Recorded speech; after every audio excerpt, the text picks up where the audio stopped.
ألون الدنيا بأجمل بسمة وأكون للخير العميم مثالا. Sedikit menjelang jam 10, 7 kelebihan atau kedahsyatan puasa. Yang pertama, ya, ada satu proses dalam badan kita itu namanya autofagi. Autofagi itu tubuh akan memakan sel-sel yang rusak. Dia bisa kerja kalau apa? Kalau dikasih bahan baku yang pas. Ya. Maka Ramadan saran saya nggak lagi tepung deh, tepung-tepungan. Saran saya, nggak lagi gula pasir, nggak ada lagi minyak goreng, nggak ada lagi nasi putih. Bisa diganti, nasi putih bisa ada ganti dengan apa? Cari yang sehat, beras merah kayak, beras coklat kayak, beras hitam misalkan. Minyak, atau Anda makan kentang juga boleh, atau mungkin Anda makan misalkan ubi-ubian kan boleh. Sama, karbo juga, tapi sehat. Ya, gula pasir Anda ganti sama apa? Biasakan dengan kurma dan buah-buahan. Kan manis juga. Kita butuh gula buahnya, bukan gula pasirnya. Seperti itu. Ya. Kemudian tadi minyak gorengnya. Kalau tetap pengen makannya digoreng, coba gorengnya pakai minyak kelapa. Ya, jelas ya. Goreng pakai minyak kelapa. Lebih baik jangan digoreng. Coba jangan masukin minyak kelapa, sebenarnya bagus, ya. Tapi kalau sering-sering juga kan lemak jenuh dia. Lebih baik Anda makan minyak yang masih sehat. Contohnya zaitun. Tadi kan ada zaitunnya tuh. Ada zaitunnya segala macam. Ya. Jadi autofagi itu bisa bekerja kalau apa? Dia akan makan sel-sel yang rusak dengan catatan apa? Ada bahan bakunya. Ada bahan bakunya. Kemudian stem cell. Jadi puasa adalah stem cell alaminya tubuh kita. Jadi sekarang kan banyak yang perlu tuh stem cell segala macam. Puasa tuh stem cellnya kita. Ya, yang ketiga, peningkatan keton, benda keton. Benda keton ini kalau dia muncul maka dia akan menjadi membakar lemak dibakar oleh badan kita, dan dia akan jadi bahan bakunya. Nah, nanti latihan bagi bapak-bapak atau ibu sekalian yang pengen prolong puasanya, maksudnya. Ya, ada beberapa tipsnya. Jadi Anda kan kalau kita puasa, misalkan kita sahur itu jam 4 subuh, misalkan. Sahur ya. 4 ke 4 itu kan 12 jam. 4 pagi ke 4 sore kan 12 jam. Naikin lagi sampai ke 18 jam. 18 jam berarti dari buka karena kita bukanya kan jam 6 misalkan ya. Kan udah 14 jam tuh. 4 ke 6 kan 14 jam. 14 jam kita butuh 4 jam lagi. Jadi waktu buka itu nggak usah banyak makan dulu. Waktu buka jangan usah banyak. Nanti makannya di 18 jam. Baik, analoginya begini. Saya kasih tunjuk ya. Ini ada film. Nih.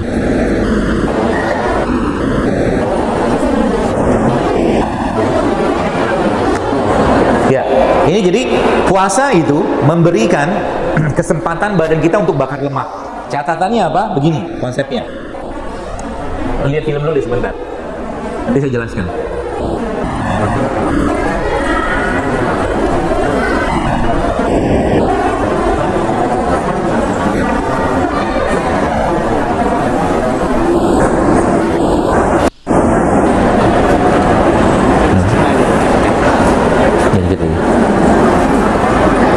Nah, caranya begini memahaminya.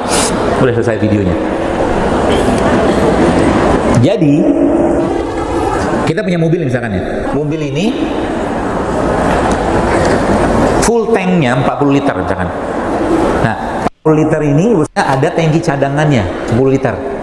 Ini tangki utamanya. Jelas ya? Tangki utama 30 liter, tangki cadangan berapa? 10 liter. Nah, pertanyaannya, bagaimana cara kita menggunakan tangki cadangan ini? Caranya misalkan kita, Bapak Ibu diarahkan dari sini misalkan ke Tasik misalkan. Nah, supaya tangki cadangan dipakai, caranya gimana? Jangan berhenti rest area.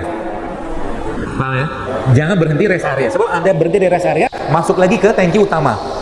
Tubuh kita juga sama. Tangki cadangan kita ini apa? Lemak.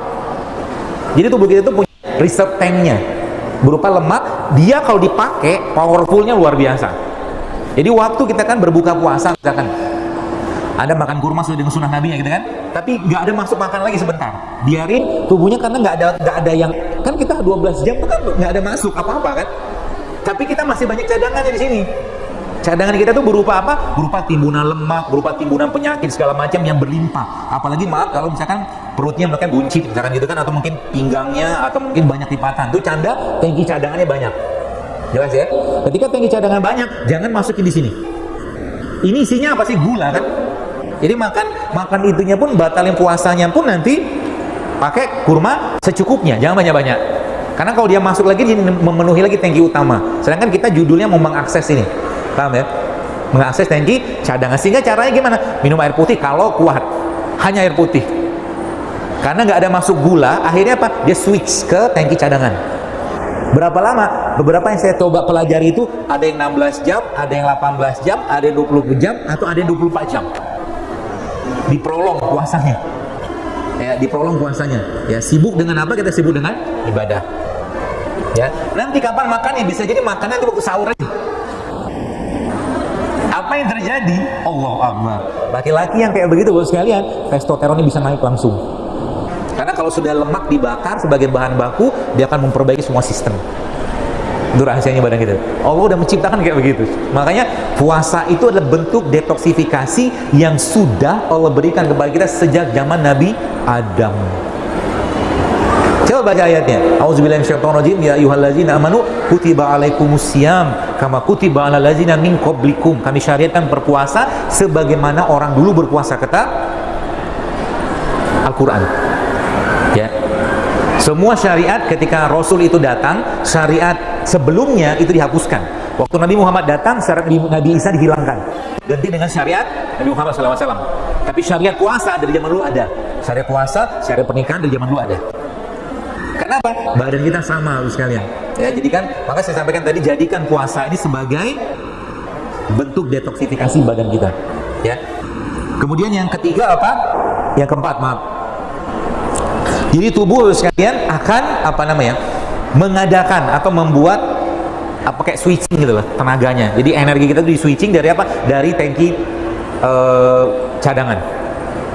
Tangki cadangan. Dan kelima, ya, apa yang terjadi? Insulin dan gula akan terkontrol. Jadi bentuk detoksifikasi hormon paling baik adalah puasa. Jadi bagi ibu-ibu nih yang mensnya bermasalah, ada banyak penyakit-penyakit, bapak-bapak juga sama, coba mulai rutinkan atau jadikan Ramadan ini sebagai bulan untuk bersih-bersih badan. Ya, tapi kita tidak melakukan Ramadan atau kita tidak melakukan puasa Ramadan untuk sehat, enggak. Kita melakukannya karena diwajibkan, karena ketaatan, ya. Nah, yang keenam, dia meriset isi bakteri badan kita, terutama khusus-khusus di perut. Catatannya apa? Kasih bahan baku untuk dia, untuk bergerak. Contoh tadi, makanan tadi bisa Anda asup setiap hari tuh di Ramadan. Protein ada, karbonya ada, lemak ada, serat ada. Dan terakhir, puasa adalah bentuk riset DNA.